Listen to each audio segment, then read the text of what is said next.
1975 में शेरपुर एक गांव है, बहुत बड़ा गांव है। उस समय 450 चमारों की बस्ती थी। उसे 1975 में फूंक दिया जाता है। एक भी तिनका नहीं बचता है, लेकिन कोई दूर दूर तक दिखाई नहीं देता, रिश्तेदार भी दिखाई नहीं देते। देश का प्रधानमंत्री, मुख्यमंत्री अगर वो कहीं से बोलता था तो उसकी कही हुई बात कानून बन जाती थी। वो कहता था कि सिंचाई फ्री करवा दूंगा, तो होता था कि प्रधानमंत्री की कुर्सी पर बैठने वाला व्यक्ति बोला है तो हमारी सिंचाई फ्री हो जाएगी।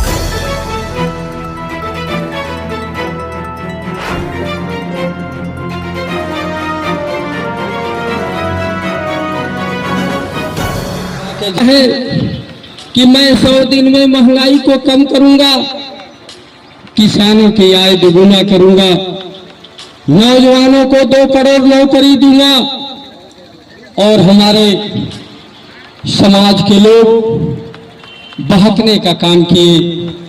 उनके झांसा में आ गए, झांसे में आ करके भारतीय जनता पार्टी को वोट देने का काम किया। जब सरकार बनी महंगाई भूल गए, 2 करोड़ रोजगार देने की बात कहे थे भूल गए, किसानों की आय दुगुनी करने की बात कहे वो भी भूल गए। किसान भाई यहाँ बैठे हुए हैं, मैं कहना चाहता हूं कि जो यूरिया थी 50 किलो की, उसको ये सरकार ने घटाने का काम किया, 45 किलो कर दिया। और ये कह करके कि हमारे किसान भाइयों पर बोझ पड़ता है, उठा नहीं पाते, लेकिन रेट कम नहीं हुआ। फिर उसके बाद 45 से 40 कर दिया और रेट नहीं घटाया। ये कहा कि किसान भाई जो है उठाने में उनकी कमर दुख जाती है। आपको सोचना होगा, विचार करना होगा। दूसरी तरफ मैं कहना चाहता हूं नौजवान साथियों से, आज जो है ये चुनाव जो हो रहा है, ये भारतीय जनता पार्टी कहती है हमें 400 से पार सीट दे दो। इस संविधान से काम चलने वाला नहीं है, संविधान मुझे बदलना है। बाबा साहब डॉक्टर भीमराव अंबेडकर जी ने जब संविधान लिखने का काम किया तो विश्व के कई ऐसे देश थे जहां उनकी संविधान को पढ़कर लिखने का काम किया था। सबसे बेहतरीन और सुंदर अगर संविधान है तो भारत का है, लेकिन इनका भारतीय जनता पार्टी का संविधान से काम नहीं चल रहा है, इनको बदलने की जरूरत है। इसलिए आप लोगों से कहना चाह रहा हूं, अगर संविधान जिस दिन बदल देंगे लोकतंत्र नहीं रहेगा और आरक्षण तो दूर है। आज जो संविधान के रहते हुए आरक्षण का ये धजिया उड़ा रहे हैं, आप लोग देखते होंगे। हमारे नौजवान साथी पढ़ते लिखते हैं, ये भी यहाँ समाज के सर्व समाज के लोग, शिक्षित वर्ग के लोग बैठे हुए हैं। और दूसरी चीज, ये नौकरी कहाँ से देंगे? 7.5 वर्ष उत्तर प्रदेश में सरकार हो गई, शिक्षक भर्ती केवल एक निकली थी जिसमें भी आरक्षण की धज्जियां उड़ी। उसके बाद जो भी वैकेंसियां निकल रही हैं, बच्चे परीक्षा दे रहे हैं और उसके बाद पेपर लीक हो जा रहा है। एक पेपर लीक वाली सरकार है। इसलिए आप लोगों को बीच में हम आए हैं, आप लोगों से निवेदन करने आए हैं, आग्रह करने आए हैं कि आप लोग विचार करिए और दल पार्टी जाति धर्म से ऊपर उठकर माननीय अफजाल अंसारी का चुनाव चिन्ह साइकिल के सामने वाला बटन दबाइए। जो समाजवादी पार्टी है हर जाति धर्म की पार्टी है, और उससे अच्छा समाजवादी पार्टी का जो माननीय अखिलेश यादव जी राष्ट्रीय अध्यक्ष है, उनसे बढ़िया कोई नेता नहीं। इसलिए सर्व समाज से मैं निवेदन करना चाहता हूं कि आप लोग समाजवादी पार्टी के साइकिल चुनाव निशान पर वो बटन दबाकर भारी मतों से जिताने का काम करें। दूसरी चीज मैं बताना चाह रहा हूं कि जो आपके सामने प्रत्याशी हैं, जो राष्ट्रीय दलों से चुनाव लड़ रहे हैं, उनके बारे में भी आप लोगों को सोचना होगा, विचार करना होगा। ये भारतीय जनता पार्टी के लोग गांव गिराव में बैठते हैं और कहते हैं कि ये मुस्लिम हैं, कहते हैं कि ये आतंकवादी हैं, कहते हैं कि ये माफिया और गुंडा। गुंडा किसके लिए, माफिया किसके लिए? मैं आप लोगों से बताना चाहता हूं, ये अफजाल अंसारी और उनका परिवार, गुनाह ये है कि उस इलाके में जो सामंतियों किसी के लोग हैं, उस इलाके में 5 बार लगातार चुनाव जीतना, उसके बाद सांसद जीतना, उसके बाद उनके परिवार के लोग उनका विधानसभा चुनाव जीतना, एक गुनाह ये है। और दूसरा गुनाह ये है कि जब जब सामंतियों ने अत्याचार किया गरीबों पर, जुर्म किया गरीबों पर, तो हाथ पकड़ने का काम किए। गुनाह ये है, एक से एक घटनाएं हैं, मैं थोड़ी सा बताना चाह रहा हूं आप लोगों को। जो 1975 में शेरपुर एक गांव है, बहुत बड़ा गांव है, उस समय 450 चमारों की बस्ती थी, उसे 1975 में फूंक दिया जाता है। एक भी तिनका नहीं बचता है, लेकिन कोई दूर दूर तक दिखाई नहीं देता, रिश्तेदार भी दिखाई नहीं देते थे। और वहां माननीय अफजाल अंसारी जी, उनके परिवार के लोग पहुंचकर दवा मलहम पट्टी कराने का काम किए। जो 14 सामंतियों को आजीवन कारावास हुआ था, इसलिए वो माफिया है, गुंडा है। गरीबों, आप सोचो कि उनकी गुनाह क्या है। और उसी तरह से बहुजन समाज पार्टी की जब एक मीटिंग होती है जोगामो साहिब में, यहाँ के माननीय राम जन्म बिंद जो है जिला अध्यक्ष हुआ करते थे, और उनकी मीटिंग चल रही थी। सामंतियों द्वारा हमला बोला गया, वहां 4 लाशें गिर गई और उसके बाद 2500 लोग घायल थे। उसमें माननीय अफजाल अंसारी पहुंच करके, एक तरफ सामंती लोग खड़े थे और कह रहे थे कि अफजाल तुम वापस जाओ, तुम्हारे पार्टी और दल की बात नहीं है। लेकिन अफजाल अंसारी जी ने कहा कि ये गरीबों के ऊपर अत्याचार हुआ है, दलितों के ऊपर अत्याचार हुआ है, और मेरे क्षेत्र की बात है, मैं जाऊंगा। और जाने के बाद लाश को निकलवाने का काम करते हैं, FIR कराने का काम करते हैं, पोस्टमार्टम कराने का काम करते हैं। गुनाह ये है अफजाल अंसारी, यही है। लोग उनकी बातों में आकर बहुत जुमलेबाज लोग हैं, मक्कार और झूठे लोग हैं, आप लोगों को बहकाने का काम करते हैं। ऐसी तरह तरह की बातें करेंगे कि हमारे लोग बहक जाते हैं आप लोगों से।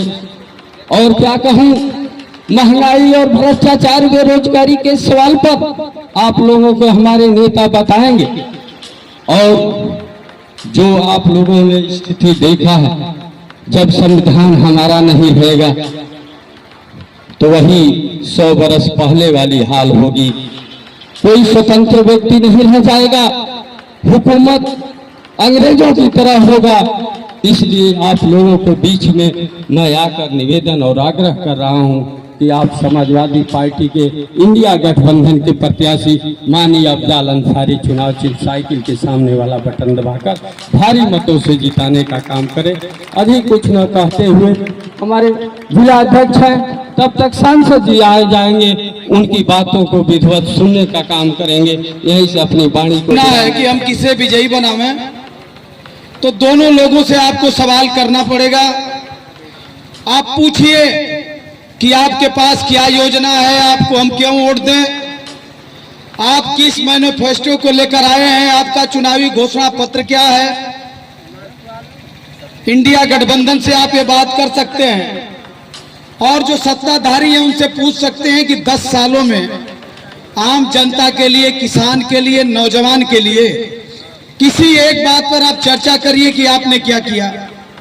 आपने क्या महंगाई को रोका, आपने कहा था किसानों की आमदनी दुगनी करेंगे, क्या आपने किया। और शिक्षा ग्रहण करने वाले छात्रों की शिक्षा कितनी मांगी हुई, उनसे आप पूछिए कि कोई 5 काम आप गांव में बताइए कि आम जनता के सरोकारों से जुड़ा हुआ, वो सर्व समाज का, दलित हो, पिछड़ा हो, अल्पसंख्यक हो, चाहे अगड़ी जात के लोग हों। जब इस देश में नौकरी नहीं रहेगी तो अगड़ा होगा, पिछड़ा होगा, दलित होगा, वंचित होगा, वो कहां नौकरी करने के लिए जाएगा। तो ये आपका अधिकार है और दोनों पक्षों को सुनिए, इसके बाद अपना मतदान करिए। पूरे 10 साल में देश के लोग महंगाई से और पढ़ने वाला छात्र जिसके भी घर का है, दिल्ली में है, कोटा में है, इलाहाबाद में है, वो वापस आ रहा है। कोई वैकेंसी नहीं, और जितनी निकली थोड़ी बहुत सबका पेपर लीक हो गया। नौजवान मायूस है, उसके सामने आने वाले समय में कोई उसका उज्जवल भविष्य दिखाई नहीं दे रहा है। तब साथियों, ऐसे दौर में भी बीजेपी के लोग, इनके बड़े बड़े नेता, बड़े बड़े मंत्री जब ये चर्चा करते हैं कि हमें 400 से पार जिताओ, हमारे पास उनके पास कोई मुद्दा नहीं है, हम संविधान बदलेंगे, संविधान में संशोधन करेंगे, और कोई ऐसी बात नहीं कर पाते कि आपको लगे कि ये 10 साल में जो कहे उस पर कुछ काम किए हैं। तो ये एक अविश्वास का खतरा पैदा हुआ है। हम राजनीति में हम लोग खड़ा है, अपनी बात कर रहे हैं, तो जो नेता बोलता था, देश का प्रधानमंत्री, मुख्यमंत्री, अगर वो कहीं से बोलता था तो उसकी कही हुई बात कानून बन जाती थी। वो कहता था कि सिंचाई फ्री करवा दूंगा, तो होता था कि प्रधानमंत्री की कुर्सी पर बैठने वाला व्यक्ति बोला है तो हमारी सिंचाई फ्री हो जाएगी। वो कहता था कि सड़क बन जाएगी, पुल बन जाएगा, हम नौकरी दे देंगे, तो लोगों को विश्वास होता था। लेकिन भाजपा की सरकार में 10 साल में इतना झूठ बोला है कि हर व्यक्ति से आम जनता का विश्वास टूट गया है। कि हो सकता है कि माननीय मोदी जी जैसे ये भी जाए तो ये जो कर रहे हैं उस काम को करेंगे कि नहीं करेंगे। हर एक आदमी इससे सशंकित हो गया है। इन्होंने कहा कि सिलेंडर, आप सवाल करिए, आपने 400 का सिलेंडर 250 में कहा था, आपने बेचवा दिया 1200 तक, अब कुछ कम किए हैं 900, 1000, 1100। आपने पूरे किसानों को बर्बाद किया।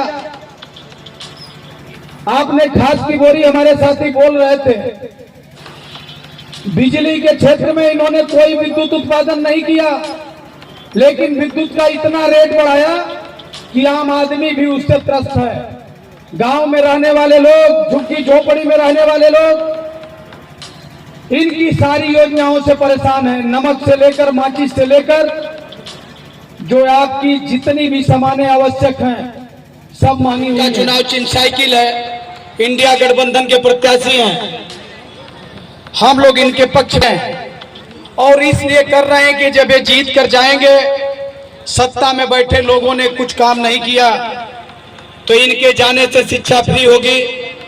केजी से पीजी तक बेटियों को, सभी बेटियों को, किसी भी समाज की हो, निःशुल्क शिक्षा। 30 लाख नौजवानों को 6 महीना के अंदर सरकारी नौकरी।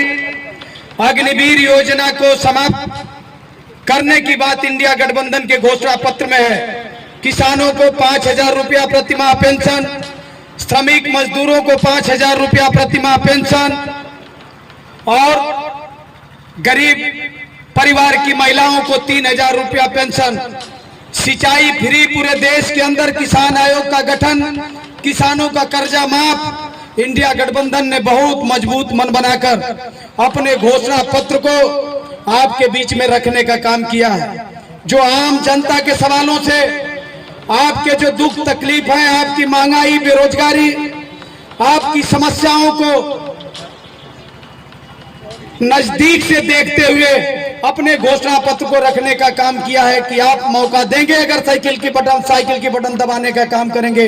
और माननीय सांसद जी जीत कर देश की पंचायत में पहुंचेंगे, इंडिया गठबंधन की सरकार बनेगी तो ये योजनाएं आपके दरवाजे तक पहुंचने का काम करेंगे।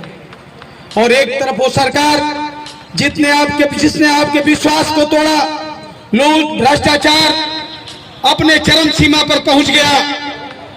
अब ऐसे लोगों को आप नकारने का काम करें और 1 तारीख को जो मतदान होने जा रहा है, साइकिल चुनाव चिन्ह की बटन दबाकर माननीय सांसद जी को भारी से भारी मतों से विजयी बनाकर देश की पार्लियामेंट में भेजें कि आपके सवालों पर बहस हो सके, आपके हक असूलों पर।